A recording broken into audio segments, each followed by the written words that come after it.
দ্রুত নির্বাচনের রোডম্যাপ ঘোষণার আহ্বান বিএনপির, সংস্কারে গুরুত্ব দিতে চায় জামায়াত।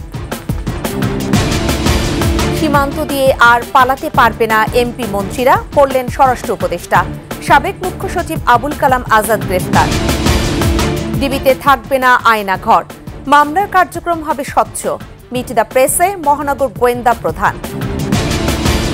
সরকারি টাকায় ভোলার চর ফ্যাশনে সুরম্য জ্যাকব টাওয়ার, আমোদ ফুর্তির জন্য আছে হেরেমখানাও।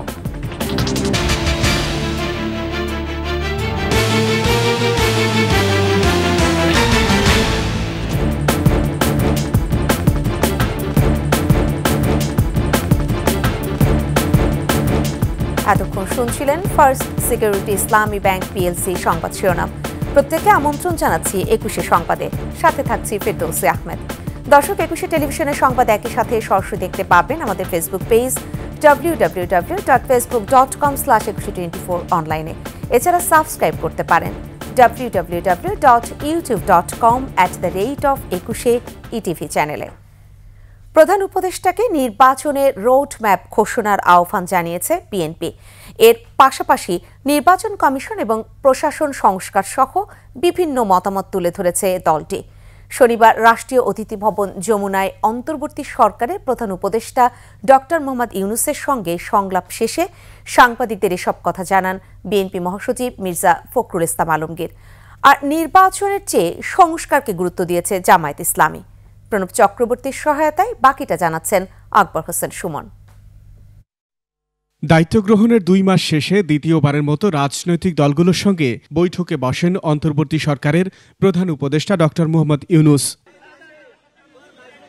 এ সংলাপে নির্বাচন সামনে রেখে কমিশন ও প্রশাসন সংস্কারের প্রস্তাব দিয়েছে বিএনপি। 14, 18, 24 সালে যে সকল নির্বাচন কমিশনার ছিল, প্রধান নির্বাচন কমিশনার এবং কমিশনার সহ তাদেরকে গোয়া নির্বাচন বা নির্বাচন পক্ষপাতদুষ্ট নির্বাচন করার অভিযোগে তাদেরকে আইনের আওতায় আনার কথা বলি এবং আমরা একটা রোড ম্যাপ দিতে পারি। পাশাপাশি প্রধান উপদেষ্টার কাছে জানতে চেয়েছেন আগামী নির্বাচনের রোডম্যাপ। জামায়াতে ইসলামীও একটি সুষ্ঠু নির্বাচনের তাগিদ দিয়েছে, তবে তার আগে গুরুত্ব দিচ্ছে সংস্কারকে। অন্তর্বর্তীকালীন যে সরকার আছে তারা কোনো ধরনের পক্ষ বিপক্ষের মানসিকতা না নিয়ে বরঞ্চ নিরপেক্ষ দৃষ্টিকোণ থেকে তারা দেশকে একটা ভালো জায়গায় নিয়ে একটা সুষ্ঠু নির্বাচন তারা দিতে সক্ষম হবেন। আমরা শুরু থেকে বলে আসছিলাম সংস্কারের জন্য সরকারকে আমরা যৌক্তিক সময় দিতে চাই। অন্যান্য রাজনৈতিক দলগুলো নির্বাচনের রোডম্যাপ জানতে চেয়ে দিয়েছে সংস্কারের নানা প্রস্তাব। আকবর হোসেন সুমন, 21 টেলিভিশন, ঢাকা। সাবেক প্রধানমন্ত্রী শেখ হাসিনার সাবেক মুখ্য সচিব আবুল কালাম আজাদকে গ্রেফতার করেছে গোয়েন্দা পুলিশ। শনিবার সন্ধ্যায় রাজধানীর ধানমন্ডি থেকে তাকে গ্রেফতার করা হয়। তবে তাকে কোন মামলায় গ্রেফতার করা হয়েছে তা এখনও জানা যায়নি। আবুল কালাম আজাদ শেখ হাসিনা সরকারের সময় একাধিক মন্ত্রণালয়ের সচিবের দায়িত্বে ছিলেন। তাছাড়া প্রধানমন্ত্রীর কার্যালয়ের সচিব এবং মুখ্য সচিবের দায়িত্ব পালন করেছেন তিনি। সবশেষ জাতীয় নির্বাচনে জামালপুর 5 আসন থেকে নৌকা প্রতীক নিয়ে সংসদ সদস্য নির্বাচিত হন।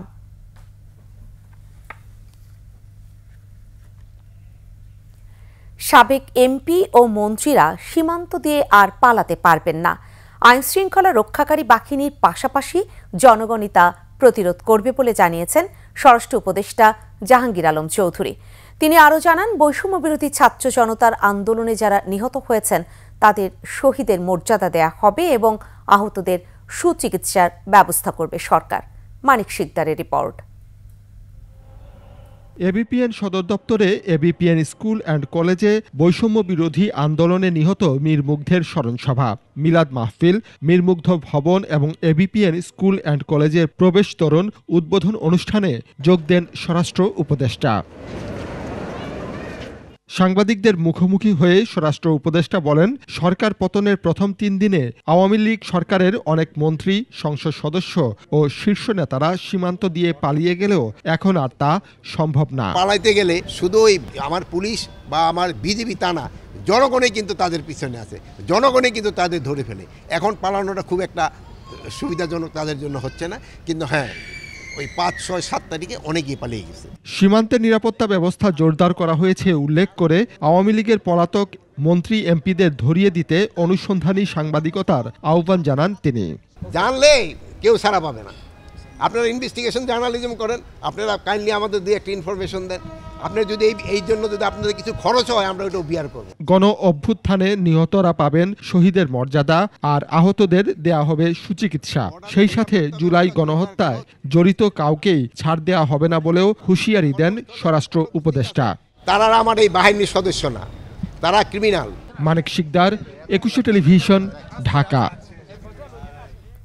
ঢাকা মহানগর গোয়েন্দা পুলিশের কার্যালয়ে আর কোনো আয়নাঘর ও ভাতের হোটেল থাকবে না জানিয়েছেন ডিবির অতিরিক্ত commissioner Rezaul Karim Mallick. DMP media সেন্টারে মিট দ্য প্রেস অনুষ্ঠানে আরও বলেন, ডিবিতে কোনো ধরনের অন্যায়, অবিচার ও দুর্নীতির প্রশ্রয় দেয়া হবে না। বিস্তারিত জানাচ্ছেন মাহতাব মিনহাজ।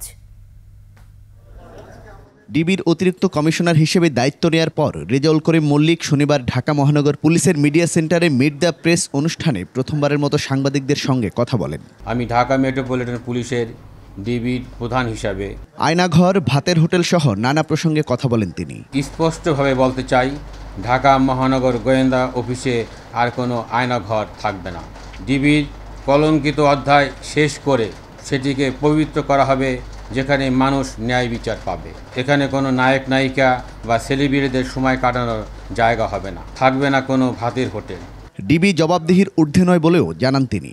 ডিবির কোনো সদস্য যদি কোনো ধরনের অনৈতিক ও অপেশাদার কর্মকাণ্ডের সাথে যুক্ত হন, তাদেরকেও বিন্দুমাত্র ছাড় দেওয়া হবে না। দুর্গাপূজায় বিভিন্ন মন্দির ও পূজা মণ্ডপের নিরাপত্তায় পুলিশের পাশাপাশি ডিবির সদস্যরা সাদা পোশাকে দায়িত্ব পালন করছেন বলে জানান রেজাউল করিম মল্লিক। যাতে উৎসবে মেতে উঠতে পারে প্রিয় নগরবাসী। মাহতাব মিনহাজ, 21 টেলিভিশন, ঢাকা।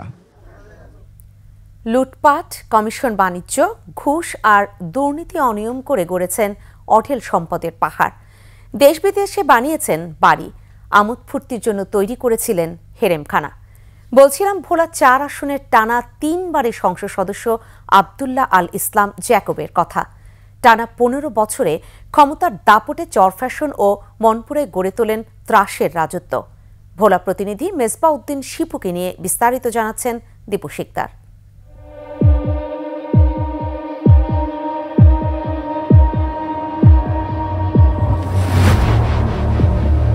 এই সুরম্য টাওয়ারটির নাম জ্যাকব টাওয়ার।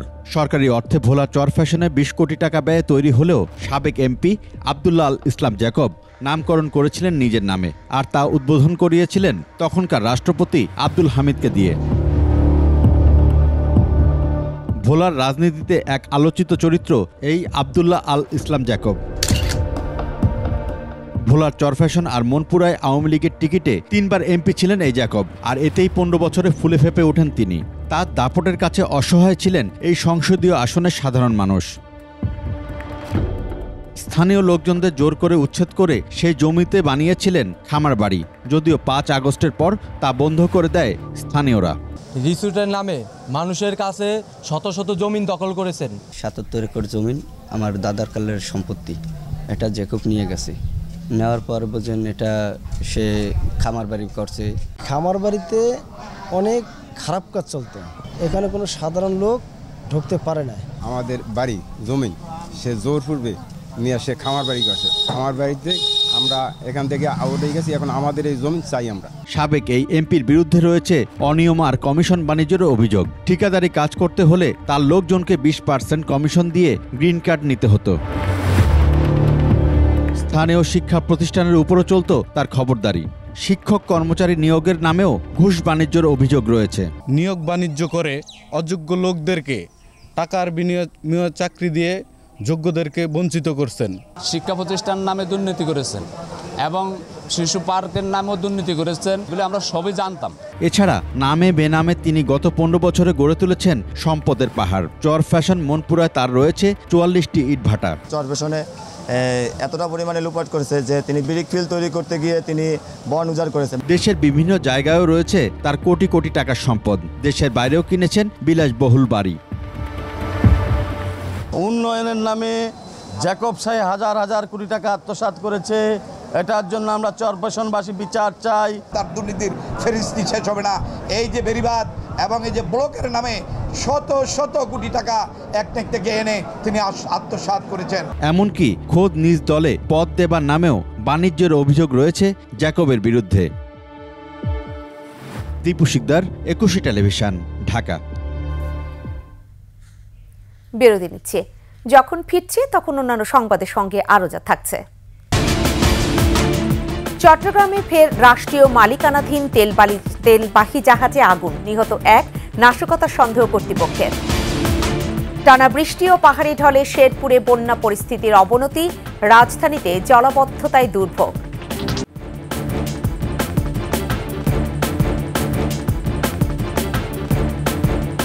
আমন্ত্রণ আবারও দেখছেন একুশে সংবাদ।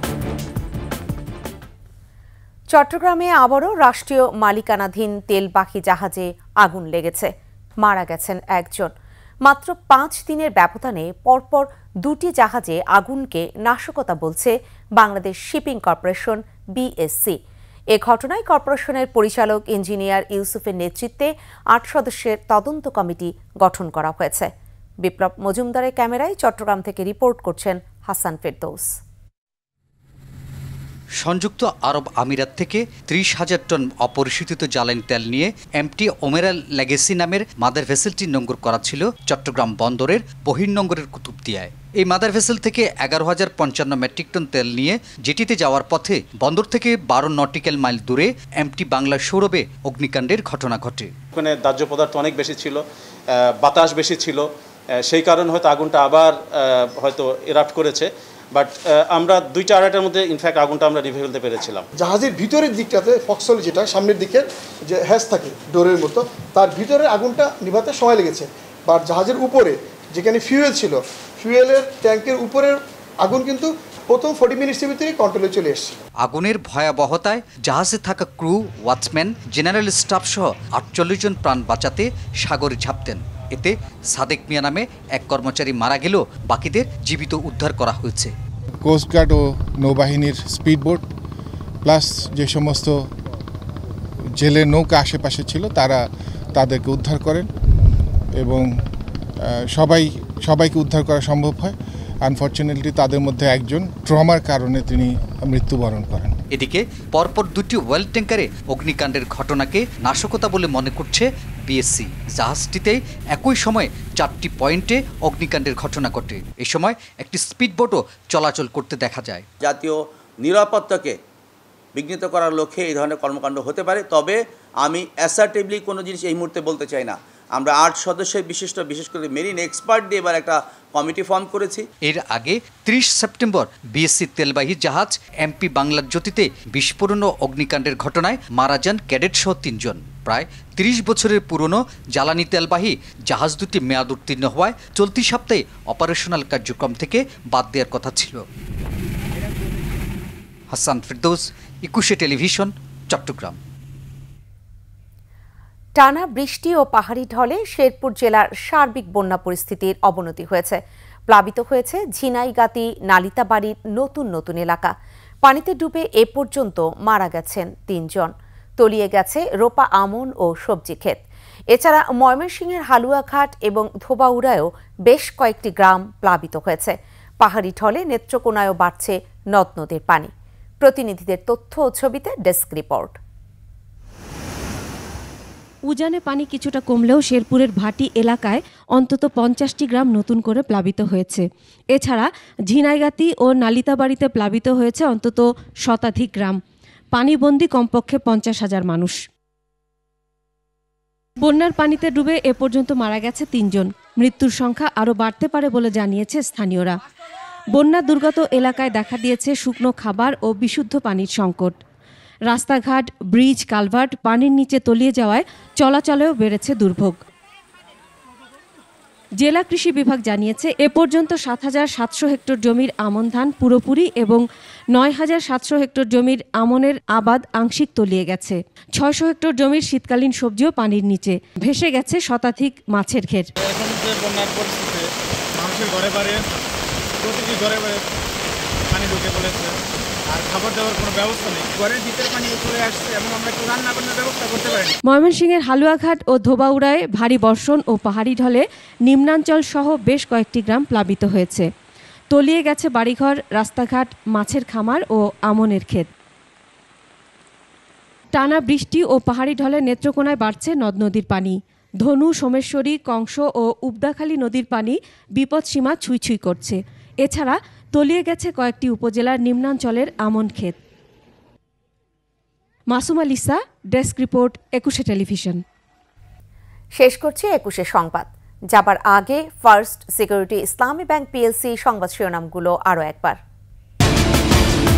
দ্রুত নির্বাচনে রোডম্যাপ ঘোষণার আহ্বান বিএনপির, সংস্কারে গুরুত্ব দিতে চায় জামায়াত।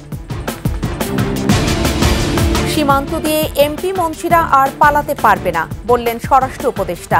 সাবেক প্রধানমন্ত্রীর মুখ্য সচিব আবুল কালাম আজাদ গ্রেফতার। ডিবিতে থাকবে না আয়নাঘর, মামলার কার্যক্রম হবে স্বচ্ছ, মিট দ্য প্রেসে মহানগর গোয়েন্দা প্রধান। সরকারি টাকায় ভোলার চরফ্যাশনে সুরম্য জ্যাকব টাওয়ার, আমোদ ফুর্তির জন্য আছে হেরেমখানাও।